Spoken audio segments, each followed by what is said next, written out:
Hello, everyone, and welcome back to your least favorite podcast featuring your least favorite RPG gamers, Gasilius and Sif Scott. Hello. And obviously, we are why we're your least favorite because we're save scumming, so that's the name of the podcast. Support Save Scumming, and we're up to our If you're third not save. save scumming, you're not playing the game right. Exactly, and that's why I got to say that we're up to our third save. So hopefully this time we'll beat the game. Jokingly, but we're gonna start off by talking about RPGs that we played recently. And Scott, let us know what RPGs you recently playing in March. Okay, I played a lot of RPGs in March. So, for my birthday, I got Suikoden 1 and 2 remastered. I only played the first game. I haven't got to the second one yet because I've been kind of busy with the other games on this list. But I Oh do my think Suikoden, like the art style, the actual mechanics, and I just love like the recruiting party members of Suikoden works still extremely well today, back like as it did back then. Yeah, the 108 stars of Destiny system is so cool. Sweet. I love that like Konami actually did effort to remaster this game because I was worried because it's Yeah. like Konami has made some. Let's be honest, booty tier ports. Okay, let's leave it as that. They made some really booty tier ports. The Yeah, control. it's ironic that they released Suikoden like a few weeks after they released the Yu-Gi-Oh! Early Days collection, and I got that too. But the Early Days collection is really weird and abysmal with like how they translated it to like the modern console kind of deal. Oh my god, that's So I'm so glad that they put effort into Suikoden 1, even if they didn't really put effort in the Yu-Gi-Oh! Collection. oh god. I Oh still man. bought the Yu-Gi-Oh! Collection because I want Tag Force to come back. Okay. I unironically, I love the Yu-Gi-Oh! Off tangent. I love the Yu-Gi-Oh! Some of the Yu-Gi-Oh! games. The PlayStation One, where you're an Egyptian time traveler, was kind of cool. Yes. I I generally recently found a couple of YouTube channels that do like, can you beat Yu-Gi-Oh! With these set of cards, the old ones, and that's kind of fun to watch. But I do find it funny. That's how they did it. But besides, a Suikoden 1 and 2. Thank you for reminding me that I need to get some money. But go ahead, continue with those who played. Yeah, I need to. Yeah. Alrighty, some of the other games I played was Xenoblade Chronicles X came out onto the Switch, the definitive edition, which Monolith Soft, as usual, does a fantastic job with creating and optimizing their game for the Nintendo Switch. So I'm excited to see how Monolith Soft goes into eventually the Nintendo Switch 2, hopefully. Hopefully, yeah, when that comes out, or yeah, Hopefully when they that show up for that. We don't know. we don't know. Yeah, hopefully. Like Monolith is like it The did. other game I played was the Saga Frontier 2 remastered. So that recently got announced on the Switch Direct as a shadow drop randomly. Yeah. But I was able to play some of the game, and they did a pretty good job on it. If you're someone who's like the Saga games, it is a Saga game through and through, and it does really good with its dynamic world building and its dynamic gameplay sections. So if you're someone who likes that kind of ordeal with Saga, it's absolutely a game you want to get, especially because it's on the cheaper side with like $20. And $20 games are always much better than trying to shill out for 70.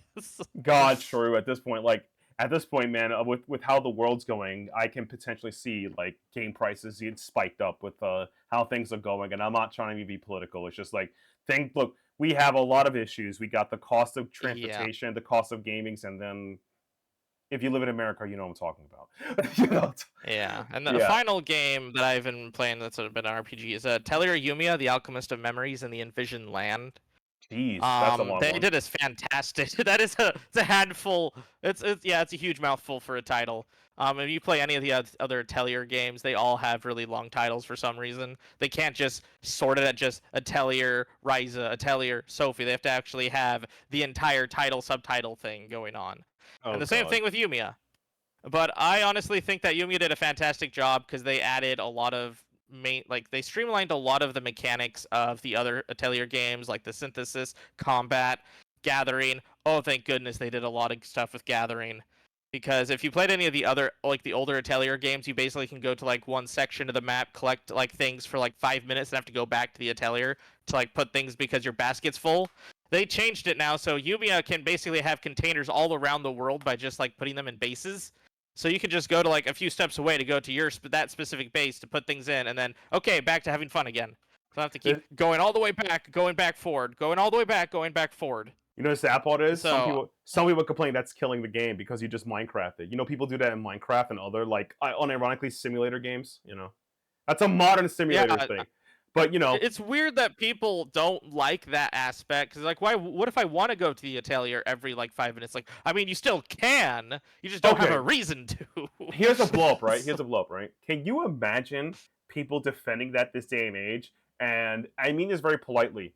That with loading screens. See, back in the day, we didn't really have loading oh, screens, and to be like, oh, that bad. So it's like every 5 minutes is actually 20 minutes. Okay, that is yeah, literally you do that 5 times. That's an hour. You have wasted an hour gathering. yeah. Do you To remember the old Oblivion loading times on the PS3 and the Xbox 360? Those things are abhorrent. oh god, yeah. Dun, dun, dun, dun, dun. Oh god, that's hilarious. That's I hilarious. don't want those to make a comeback. I prefer, like, I'm fine with having some loading screens, but I do prefer them to be faster now, and I do like it when we don't need them. Or there's a way to circumvent it, such as putting baskets or auto gathering to make the thing and get it out of there. Yeah, it's much nicer with some of the quality of life changes we have in games. I know it's so crazy. Like, and off tangent though, I do feel like there's a set of people, or I think that people like it's like not saying like I say RuneScape brain, but where people think the grind is the game. You know what I'm saying? Like intentionally, Yeah, but at some point, the grind is just a grind to like eat as a time sink. And once you know you're yeah. time sinking, that's come on, stop it, get some help. It's not Oh worth god, it sometimes. it's not worth it. No, like, and I mean like in a bad way. But speaking of RPGs, I think those are RPGs you played, right? Yep, All right. those are the ones I played this month. The RPGs I played this month is this, Dark Deity 2. I've done a review of it. I mean, I streamed it, so you can check it out there. I love this game. It gave birth to my first son. Jokingly, I don't have no kids. I love Dark Deity 2. First on the 5 out of 5. The first son is a 5 out of 5. No, I mean it. Like, guys, you don't know this. I rarely give games a 5. There are games that are good I will not give a 5. And because my opinion of a 5 is not if I like it, it's a game I could recommend to somebody who knows nothing and they can enjoy it and play it. That's a 5 to me. Like, that's why I could recommend Chrono Trigger. It's that easy of a game to recommend. Yeah, Something like that. That's absolutely. that's if you want to know what a 5 is to get silliest, that's a 5. I've also played a lot of Trails into Daybreak. I'm trying to speed run that game so I could buy the second one because as Scott and I done on YouTube channel, we did a trailer reaction for Horizon that's coming this year. I need to catch up, so I'm trying to get through that as Yeah, well. they're really making you struggle by being like, oh, here's a new game, and here's another new game. I know, man. We're eating. The Trails fans are eating good or bad, depending. We'll get into that later. And another game I've also been playing a lot is Final Fantasy 14 online. I've recently, with my free company, has and I want to give a shout out to him personally. Christopher Lauren has, and the community, in our community, has made a PvP league with a Crystal Line Conflict (CCL), and I've recently joined it. I don't really play PvP a lot, and my team so far is 2-0, and we're doing pretty good. I almost had a crash out on the second game because the team like I had to lock in, but it's really fun, and you can check out my struggles during the game and playing it on the YouTube channel. The first 3 matches are available live, the prelim and the first 2. So I'm hoping that my team can keep it rolling. But it's a really fun experience, and I never knew I would like 14 PvP. I never really played Final Fantasy 14 PvP mode, so I'm having a blast playing it. So I've been having fun doing that, both on stream and off stream. So yeah, those are the RPGs that I have been playing this month. So, and as I alluded to earlier, uh, Trails fans, man, we're eating good, but there's been some issues with the community. It's really weird. Scott brought this up There's to always me. got to be something with the Trails fandom. Yeah, Scott brought this up to me, telling me there was a controversy, and I'm like, "What controversy?" And then I want him to explain more of it because I'm like, "Controversy? Did fine people started realizing that Lloyd's the best boy? Are we? Is that the controversy now? If only. If But only." no. Lloyd is unfortunately on the lower end of people who like the Trails protagonist, sadly, even though I think he's great. Oh God, But he's yeah. we're not going to go in to dig into that whole murk over there. We're digging into another murk today. All right. So a vocal, I would say minority group, but like it's not a large portion, but it's enough that it matters, especially to those who are involved, kind of a deal, which we'll get to later. But there's a Mm-hmm. vocal group who are mad at the game, specifically of Trails Through Daybreak 1 and Trails Through Daybreak 2. specifically for individual scenes for how they are localized.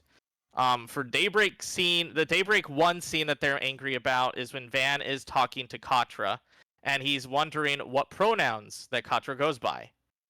And people don't like the word pronouns in their games for some reasons, because apparently that's a word that shouldn't exist. What? And the second scene is in Daybreak 2 when Nadia is talking to Swin after you get like a bunch of new party members, and she's seeing that, oh, there's a lot more girls in the cast, and she's saying that she needs to up her riz to help have Swin look at her more. Okay. And people aren't happy with the word riz existing in Daybreak 2. Okay, I need to back this up a bit. I'm hearing this for the first time. I want to say let's start with Daybreak 1 because I'm playing Daybreak 1. Yeah. So in Daybreak 1, there's a scene.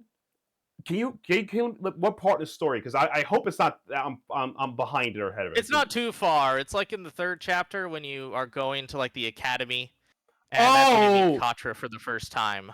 Oh, right, and I think the scene like Vaughn asks like, what do you go by? And it's not a voice scene. Yeah. By the way, I'll be honest with you, Court's hot. So again, if you want the beautiful people, you can do what the hell you want. I mean, look, let's be honest. Do you? Oh, I'm not gonna be mean here, but I don't. 10, 20 years ago, anime traps or trapping in anime was a thing. I generally don't like it because it's kind of a messed up joke in a way because it involves a way of deceiving somebody about something, and it's just like, haha, you're blank blank. That's not funny. So we're over that now. We're in 2025, okay? So again, Court's hot. So asking if they go by he or she, and I believe they say it's. I think they say it's like he they. If I'm correct, if I remember the scene right, it's he they, right? Yeah, Katra's like, I'm a guy. I go by he. So yeah, he. Yeah, I go by he. Yeah. It goes by he, and I'm like, that's a blip. I was like, okay, blip, and then I went on. It's not very large in the grand scheme of the story, the actual story of Daybreak 1. I will say for like not really a spoiler, but like a mini like foreshadowing, it is important to Daybreak 2. Okay. So let me get this straight. So this is kind of a nothing burger in a way because it's like I don't because like I'm gonna probably put it like so in the translations like that, and I'm assuming I'm not Japanese, so I know nothing about Japan. In the Japanese version of the game, I'm assuming in Daybreak 1, they must have went by like some honorific, like in Japan. Yeah, Japan, they specifically asked Katra what honorific he goes by, basically, or what should I call you, kind of a deal with that. Right, and certain honorifics decide what type of person you are. Like Kun is for older people, Dono is like respected, San is pretty eager, Chan is for like child or younger person, and by the English language, pronoun kind of fits the same code, so it's like, what are you getting at? And by the way, this is the only thing they found in Daybreak, right? Daybreak 1 has a huge amount of text in it. Like, I think they counted like 600,000 lines of dialogue.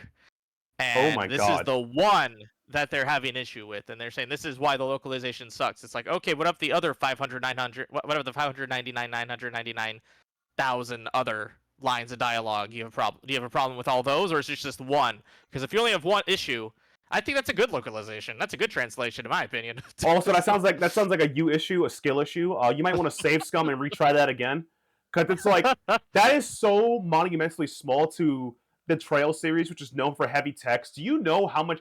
I believe somebody pointed out that like I think the Sky series, I think 1, 2, and 3, one of them has over like 600 or 500,000 lines of text. Yeah, I think it's like even near that much. I wouldn't be surprised if it was either like SC or the 3rd, because the 3rd has a lot of text with like the daydreams. Yeah, exactly. So we're like, and we're not even counting side quests. So we're like, that's it. Oh my god, that's terrible. And I want to be confirmed here. For Daybreak 2, they got mad because Skibbity Riz. Pretty much. Even though that's kind of on point for Nadia That because is on not point. You've played Reverie, so you've yeah, met Nadia, and it yeah. is absolutely on point for Nadia. It's because Nadia is all about the slang because she wants to make things as lighthearted as she can because of the whole my entire life I've been an assassin kind of a deal. exactly. Also, jokingly, not only it's on point, it is kind of the point of like the reaction as in the scene shows. Like, would you actually be like, what did you just say? Yeah, so Swin's answer to it looks at her. She's like, "What the crap did you just say? Yeah, Like, what is that thing?" yeah. Look, she could have said So skip. again, Yeah, another thing that makes sense with these two characters: Nadia trying to make slang, and Swin going, "Don't do that." which is on point again. Which also the point of character development. Oh Yeah. god, I can't believe this is like controversial in a way because it kind of shows like if this was gonna stop you from liking Trails games, the question I'm gonna ask you politely: Are you a Trails fan? Are you even a Trails fan? I honestly don't know if they're Trails fans. I mean, they can say all they want, but you know as well as I do that there is like a segment of the internet that just wants to pounce on any kind of thing they can get traction on. Oh god, yeah, and it's And like, so, and as you pointed out, like 1 out of like 60K lines. This is the hyper focus, not focus on like. And again, this is not throwing shade on Daybreak One. Daybreak One, one of the core story problems I had is the somewhat romantic tension that Agnes may have mm, with Van. They don't do it all the yeah, time, but it exists, and that bothers me because even though Agnes has assets, she's 16, young and yeah. sweet, only seven. You know the song. But yeah, she's 16, and Van is an old man in his ripe age of 24, ready for retirement. Is ready to retire from the Spriggan life. Yeah, his last day on the job. Like, oh my god, it's like my last day. Yeah, if Aaron had anything to say, it would be absolutely him. He's just too old for anything. You Yeah, missed your chance at romance, old man. yeah. Like, I'm only 24. Luckily, Aaron learned a lesson when he tried to say that to Elaine and almost got killed. Which I'm surprised. I mean, come on, dude. Do you have any All it respect? has to do is point a sword at his throat, and he's like, "Okay, don't ever call her old ever again." It's like my brother in Christ. And this is coming from, again, Aaron. Aaron, who wants both men and women to appreciate how beautiful he is. You're going to call me old? Get Yes. out of here. Oh, by the way, you want to talk about, like, you should be focusing the fact that Aaron literally wants booty of all kind. He's got the Yeah, thirst. he's trying to make everybody horny for him. Exactly. Yeah. Yeah. If you want to, like, oh man, the fact they said pronouns ruins the game. After like insanely horny, I just described like again the Anya situation and Aaron. It's like, but honestly though, Daybreak One, that is like a small complaint of the story. It doesn't happen as much as it's handled subtly, but it does throw you off a tad bit. But thank God they don't push that button. I thank you. I thank you, Trails writers. You're somebody in that room. No, don't do it. Don't push the button. Thank God they did Yeah, not push the button. speaking of people who are writers in the room, one of the actual like editors and translators for the game basically announced on Twitter that they worked on the game, and his name was Andrew Wallace. And after announcing that, everybody who were like all the people who were basically making the first 2 points of them not liking these scenes basically wanted to make their attack to then harass on Andrew Wallace and basically try to bring him down on Twitter. Oh my God, that's so sad because it's like, to be fair, and this is my opinion, Mr. Wallace, you've done a great job for these games because one, people are playing them, and two, this is the thing about, again, the Legend of Heroes series. Because they're very text-based heavy, because their stories are very world building and intense, and I do mean intense in the world building sense. They really are. There's a lot of homework you have to do sometimes for some of the Trails games. I'm talking to you, Sky 2 and 3. Um, Yeah. yeah. So the fact that you were able to translate it and be able to make it digestible for the English language for the Western readers, you've done a good job. If anything, you did a spectacular job because God knows how many hours to like sit there and be like, what word sounds the best in this situation? Can you imagine Yeah, doing that honestly, for a they living? did fantastic, especially because of how fast that we've already said that the Trails games are getting translated and localized now. Like, we're Yeah, already almost caught up because of Trails of Beyond the Horizons trailer that just released. exactly. It's just crazy in that regard. So it's like, you deserve your flowers, man. You and your team done a fantastic job of getting out here. You got it quick, efficient, and little errors. the most errors I ever noticed in some of the Trails games is probably the typing or coding of the words are spelled wrong a little bit. Maybe some of the cutscene, like in the text scenes, like a word is Yeah. spelled wrong, or they spell it with the you. Scott knows I'm Caribbean. I call it the Queen's English. So if you say you say color, COLOR. Some translation, some I know sometimes in Trails games, it's not a big deal. You see color with a U, they say color. Like what? Is this the Queen's game? Am I playing the Princess version? We got the British translation. Exactly. Yeah. But that's like that could be fixed with a patch, like literally a patch. Most of the text updates generally do get fixed pretty easily and early on. Especially as someone who has played a lot of the Trails games, especially the more recent ones before release, they do have some text issues at times. But by day one or even by like day two, most of those are gone. Exactly. So it's like it's not that bad of a thing. So it's like they do a fantastic job. And you know what? I want to ask a question about this. So, when these people have gripes, and essentially at some of them could be grifting X or pushing something. I can say what is the same thing, grifting and pushing same thing. What are these guys trying to grift or push? What was their master plan besides harass Mr. Wallace? What was their plan besides that? What was their master Their plan? big plan is they want to hopefully get rid of all localizers and add AI as all the translators for every game ever. Are you serious? Oh my.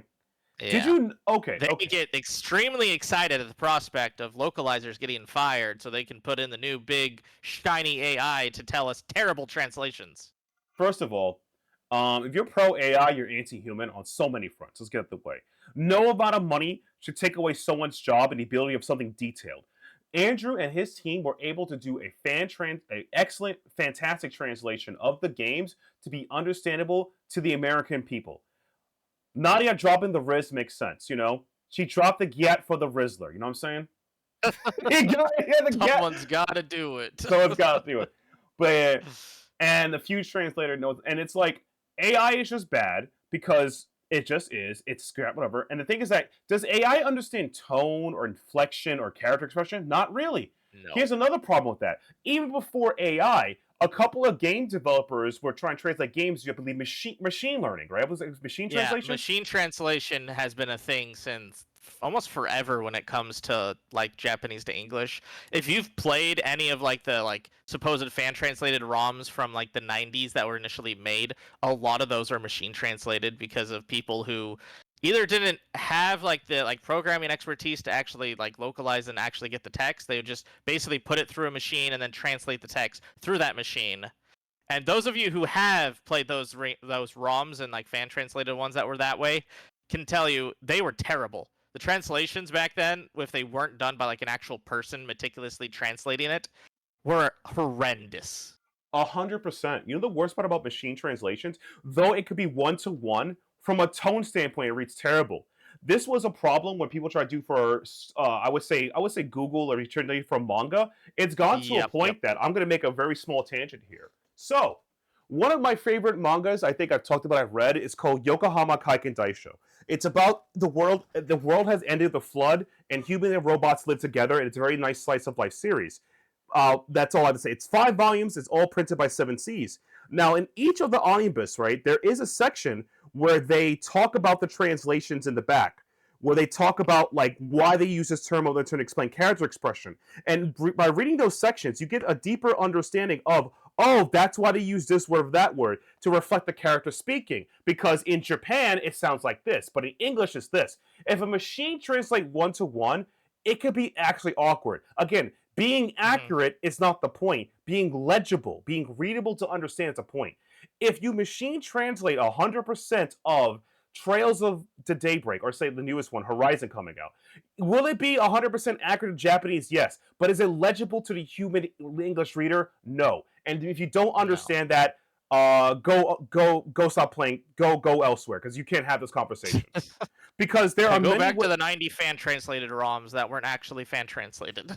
exactly, and it's like it's really upsetting about that, like people not understanding that. It's like, bro, it's not about accuracy; it's about how what digestible is. There's a reason why we do that, and that's why because it's like again, like Scott knows in real life, I speak 2 different languages, and even then, I still have to find a way to process it in the language of reading and nothing else. So Mhm. if you're gonna do one-to-one, maybe it makes it more difficult. So again, I think this was thanks. So you guys are grifting for AI. You get your jollies and twists by giving people their jobs. You harass the guy who helped made the series, let's be honest, more popular because it's the Yeah. translation. And you want to replace that AI or machines. Well, I don't think just AI, but it's just a bad thing. And by the way, we've learned that, by the way, in the past. They stopped using machine translations because they saw what happened to the product. People stopped buying it. Yeah. So we know it doesn't work. So why would you go back to the idea that doesn't work? Oh my god. It's upsetting. But Yeah. like I said, the It's question is, really sad. yeah, it's But like, I am really happy that we are as far as we are at the Trails series, and I'm happy that we're so close to actually becoming one-to-one with Japan.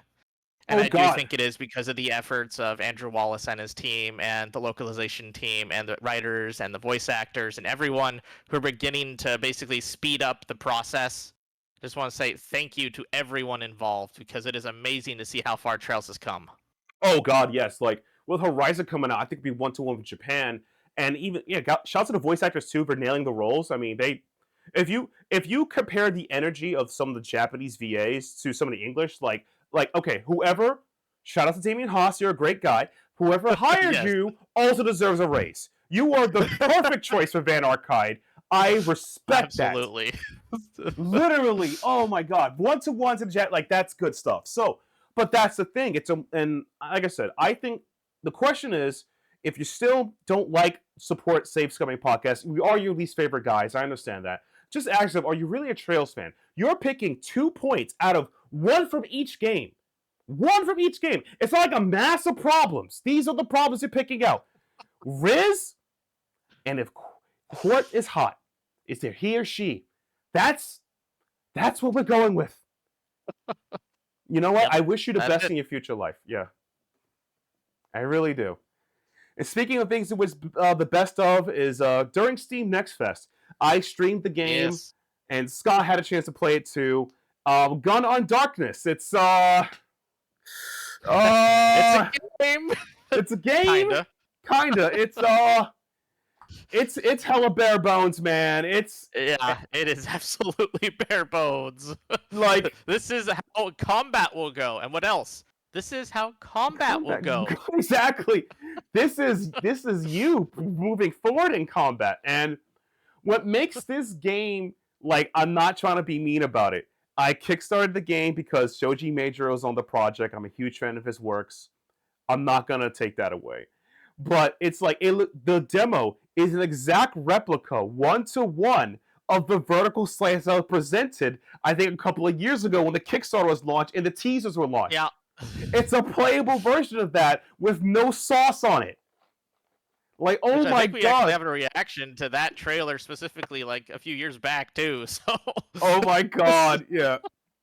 Oh so if you my. want to know how the demo was played, you can either A, download the demo and beat it in like 30 minutes, or B, look at our trailer reaction that's like 10 minutes and there's the demo. Exactly. Or just watch my live stream just beating through it and the extra cards the same. It's like, that's it. So I don't know what's going on. I don't know if they're behind or they're trying to generate hype or anything. But I'm not wishing any ill of it. But this was the most unsurprising Steamfest demo I have ever played for an RPG this year. Yeah. This year. And though we have critiques to the game, we're still looking forward to the project. It's still a cool idea. The cover system's pretty cool. The premise is kind of interesting. But my god, there was no sauce. No, and the character, like the main characters you got to play as, were just kind of like nothing. Like they didn't have much of anything going on. Yeah. So I hope that there's still a lot going in on this game because I'm excited for it, and I know that if they put enough effort and budget and I guess time to make it, I'm sure it can be even better because yeah, the combat itself isn't bad. No. I do think it has a solid premise, and I do think it has a fun system with the cover and changing of the weapons and different like weapon weaknesses and vulnerabilities. Yeah. Like there's a lot to like about it, but at the same time, it's just we don't know much more about it than that. Yeah, exactly. The demo's pretty bare bones, a lot of exploration. The preemptive system's kind of cool. There's a couple cool ideas in it, but you don't get to play it as much. I'm still looking forward to it. I think that, like I said earlier, they must be like really behind schedule. They're trying to generate more hype because they're still working on the game. And I'd be behind schedule in the Yeah. sense of like we need to hit another milestone, but they also need to like get some interest in the game because people, they want to keeping the mainstream thing. Yep. Yeah. And speaking of that, that is one of the demos we probably shouldn't recommend to you. But here are some Steam Fest demos we will recommend to you. Yes. Yeah. So one of the Steam Fest demos you recommend to you is something that both Scott and I have played a lot. Is Shape of Dreams. We streamed it. It's super Yes. fun. We could have stopped playing it even off stream. This game is We it's a probably could party. have. No, this game has like on the demo on itself has like 4 or 5 classes. It's like 5 classes, I believe. Yep. They all play unique. They all have unique styles. You have a range type, a caster, a melee combo, a tank, a class that can sacrifice their life to do damage. It's insane. And this plays like a roguelike Diablo with multiplayer, and the combos feel good. The only thing that sucks is that final Yeah. boss probably can't be beaten. I tried. That you can't beat that final boss. Yeah, that final was tough. We even got like kind of close until we got like one shot it. Yeah, like after you drop it to half life, you get one shot, and the game's like over. And like that's like another thing about the Yeah. game that I feel I have some issues with Shape of Dreams is it seems like the game is having like the same thing like Marvel Rivals or Marvel Rivals, Overwatch, like a daily quest reminder thing to play the game. And I'm like, why Yeah. would you need that for a roguelike? This is something you put for like mobile games or games like Fortnite, these multiplayer type games. I just find that a bit weird, that's all. Yeah, live service games that you Live want kind service of a games, deal. yeah. So it isn't a live service game. This is just a roguelite Diablo, basically. Yeah, But exactly. it's a really fun one. And we had a lot of fun just basically trying out the different abilities and getting different items and weapons and trying out what skills we could use. Yeah, and the combos are insane. So I'm looking forward Yeah, to that. so Yeah. We recommend this demo yes, by us 100%.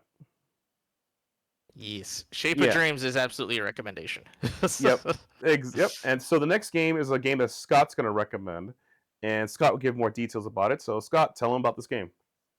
Alrighty, so this game is the 100-Line Last Defense Academy, and I had a ball with this game. This is essentially made by the same team that's behind Danganronpa, and they have a lot of dark, mysterious elements, but essentially the purpose of the game is you're like in a Tokyo underground city, and you get taken by this weird like creature to now be a soldier to defend this Last Defense Academy for 100 days. And initially in the demo, you start with like 2 other people who want to help fight with you, and your goal is to try to like convince the other people who are stolen to this academy to help fight and protect the academy, so that they can go home if you do it successfully for 100 days. And you start getting like more lore and more like things that go on throughout like the demo. So it's really interesting to see like what more there is to this game, because they kind of like drop you like lore and the world and the status of humanity, and it's something that just gets more and more intriguing as you go along. But then it ends when you get to a next interesting spot. But it's really cool to see, and I really want to. And so you get a lot of like coverage with this demo. You get like 6 hours of playtime with like visual novel elements, and then you have like an SRPG element that's all about like defense. But there's also like places where you can explore and do even more and like upgrade your social stats, which you'll need to like befriend the other high school, the other school mates that you'll have here. So I really think it's a really good game, and if you can, I'd suggest downloading the demo. Sounds cool. It sounds like it still has like the Danganronpa kind of like, I would say dark mystery or like dark supernatural kind of energy. Yeah. I mean, the art's like it's a it's a Danganronpa game. It's not a Danganronpa game. It's a Danganronpa style game. I'm looking forward to all the crack ship and theories and the fan base ruining a character we all eventually like or dislike. That's all. Of course. Looking forward to that. So the final game we recommend from Steam Fest demos, if it's still out, I'd recommend it, is called Fumehead. Fumehead is a post-apocalyptic kind of card battler, like not really a card battle, like card battle RPG. It's really interesting. You got in the demo, you're able to play two characters. The main character is a worm hunter and his somewhat psychotic girlfriend. There's a lot of interesting combos how you build and attacks, and every time you level up, you get to add cards or different effects to your thing. You use resources like red bullet, white bullet to do certain attacks do damage, and it's really interesting. From like tanking, taking damage, like building energy. It's kind of cool. One of the things the demo does a really cool job is that after you beat the demo, and the game actually has a side boss you can play with it. It's really fun about Fumehead. Is if you don't your girlfriend which will put a gun to your head, and if you Okay. don't if you don't wish the game, she kills you. So that's kind of funny. So wish the game's gonna get shot by your psychotic The girlfriend. real ending. The real ending, yeah. It's kind of interesting, and I can see a lot of dark psychological play because the main character starts hearing voices, and it gets kind of weird from there. But I am looking forward to the full release of this game, and I can't speak more highly about it. So I recommend Fumehead, I really do. So yeah, the games of Steam Next Fest that we recommend to you guys are Shape of Dreams, Fumehead, and Scott's game. And Scott, you said that game, everybody. 100-line Last Defense Academy. 100-line Last Defense Academy, but it's not I know all the games I like playing have large names. It's fine. Look, I'm deeply worried that you're actually a light novel reader. Like he's like I got transported to this world, and now I'm a high school student again, as my father works at the fishing market. You know, that could be you, and I'm worried. Was born in the level 1 town and got super OP, so now I need to go to the level 10 town. That sounds like an actual anime/visual novel coming out. Let's not take people's jobs here, okay? Oh God! And with that out the way, let's talk about the games we recommended you for March 2025, and it's going to be a lot of games. One of them you won't be surprised. Yeah, and the first game I'm recommending to you is, oh my God, it's Dark Deity 2! Oh my God, It's Dark not Deity. Tactics Ogre. It's not Tactics Ogre. Oh my God, it's Dark Deity 2, Dark Deity 2, Dark Deity 2, Dark Deity 2. I said Dark Deity, Dark Deity 2. Honestly, I've done a review for this game. This is one of the best SRPGs of the genre. It plays well, excellent voice acting, art's good. The art's good, the character's expression's great, it has good voice acting, music's okay. It's one of the very few games I gave a solid 5 to. And if I gave it a 5, it means something, because I don't give 5s out pretty easily, trust me. This game is well worth its thing, and if you manage to play it, you will enjoy it. It does a really good job of like having aggressive and defensive combat style. It does a good job of like letting you play with even characters that you may find weak or strong, and like changing up how you can play them by using potions and runes and making them more consistent. It's really, really fun. I cannot recommend this game enough, and I recommend you guys check it out. Dark Deed 2. The review is on the website. There's a couple of streams on the YouTube page. Check them out. This game is really a great game. Can't get more about it. So, Scott, let's see what the game you're going to recommend is. Also, one that I have reviewed, and also one that I've talked a little about before, which is Atelier Yumiya, the Alchemist of Memories in the Envisioned Land. And yes, it is still a mouthful.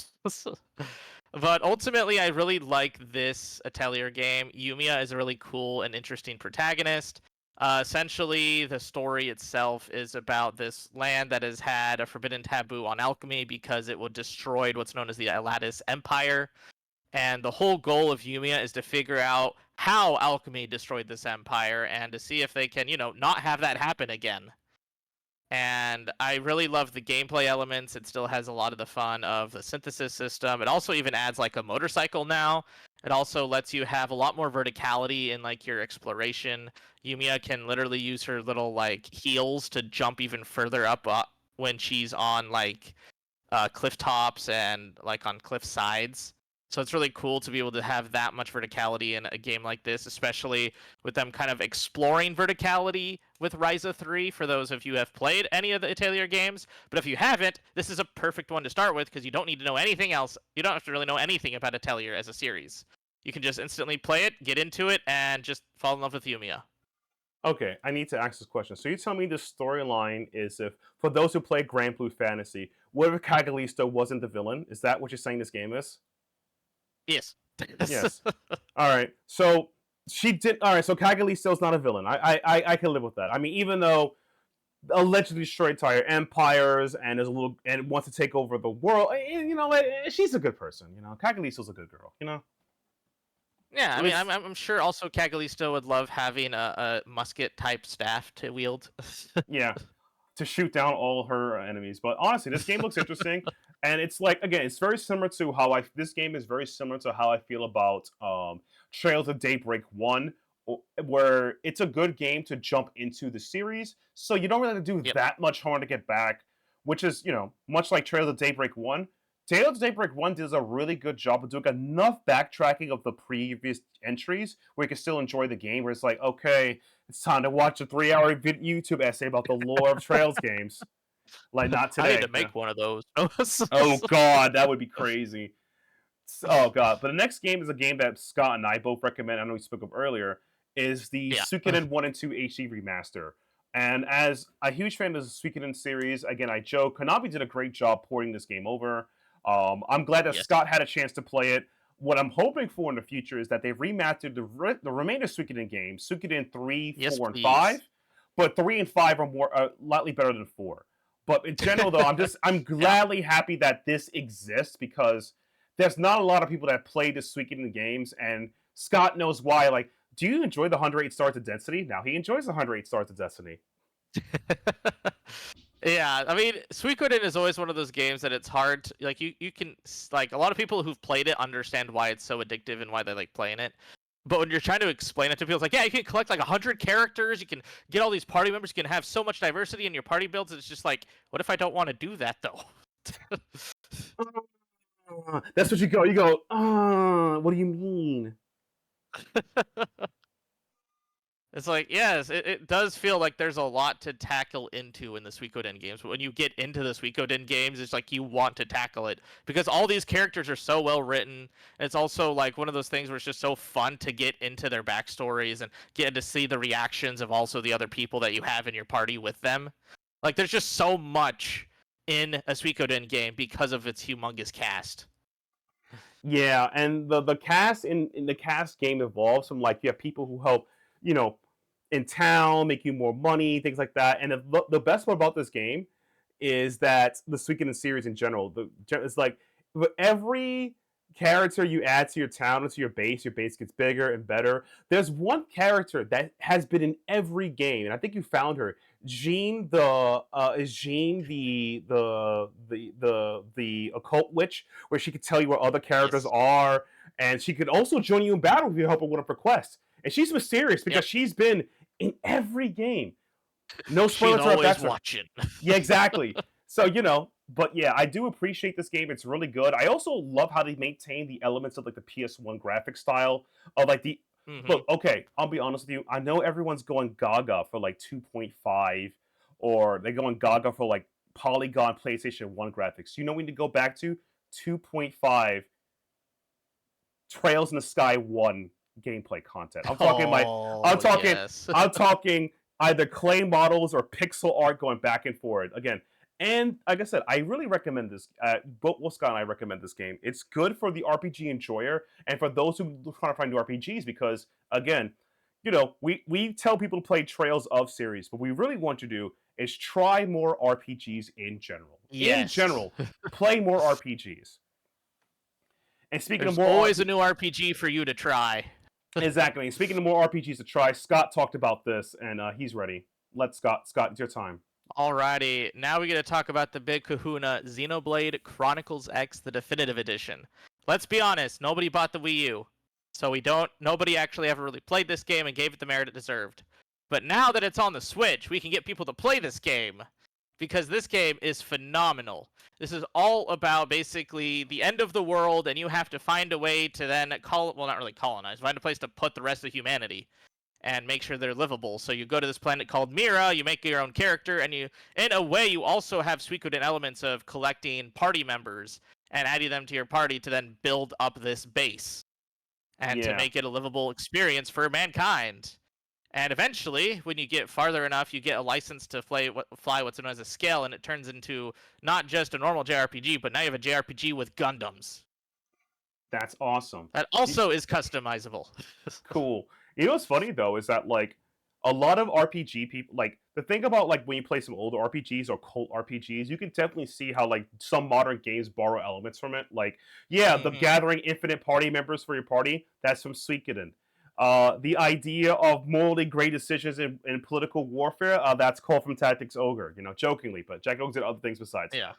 But like, yeah, a weapon, a class based promotion system that came from Shining Force. But again, I like how like regardless if you like classic RPGs, if you play more RPGs, you get to see more of the stuff you like in them, as well as you get to see the progression of the genre. Because I've always felt like, and Scott feels this way too, RPGs are always doing something better or perfecting something. It's one of the genres where I can say that I'll be honest, certain games perfected a genre archetype. You know what's jokingly what Trails is good at? Besides, this'll hurt, saying that, but saying this'll hurt, or overcoming your Yeah. barriers. The Legend of Hero series is insanely good at world building. Compared to Yes. Final Fantasy, it's insanely good. It So it's is like, look, insanely good. and once you experience that, you get to have a little appearance like, you know what? Maybe I could try a CRPG. Maybe I could play Fallout 1 or 2. Maybe I could play the older Boulder Gate games because now you have a taste for classical world building and role playing. Maybe you'll try some CRPGs because of that. Oh, you like, you know, Fire Emblem? You like that kind of strategy games? You play some. Oh, look at that! You play some Tactics Ogre. You might play some Dark Deity too. You might play some Final Fantasy Tactics. Look at you expanding your game horizons. That's some good for Yeah, you. there's a lot to be gained from expanding your RPG horizons. Because let's be honest, there is a lot of types of RPGs out there, not just the turn-based or the action-based or the tactics-based. There's just a lot of things to dive into, and you can argue that might be some of the reason why people have such a difficulty getting into the RPG scene. But for me, it always makes me more excited because I always like to see how elements integrate with other elements of games. Exactly. Yep.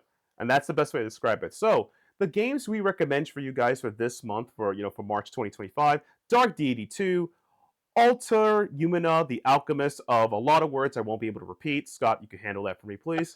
Atelier Yumiya, the Alchemist of Memories in the Envisioned Land. The visual novel, the RPG, the game. We recommend Suikoden 1 and 2 remastered, excellent games, and we also recommend Xenoblade Chronicle X Definitive Edition because no one had a Wii U. That's Yeah. is that the real reason? So yeah, yep. Oh If you're god, part of the 2 million that did buy a Wii U, I'm sorry. I'm sorry. Yeah. Oh god. And now we're back. And now we're back here again, Building Life. So we want to thank everyone for who watched and/or listened to the third episode of the Support Save Scumming podcast. Sif Scott and I will be back next month with RPG goodness. And if you're not Yep. safe scumming, start now. And remember, if you haven't already, follow us on Twitter at the Outerhaven. Be sure to subscribe to the Outerhaven YouTube channel. And we hope to see you guys in the next episode. And the next save, hopefully, we'll beat the game. So we'll see you guys. Hooray! See ya.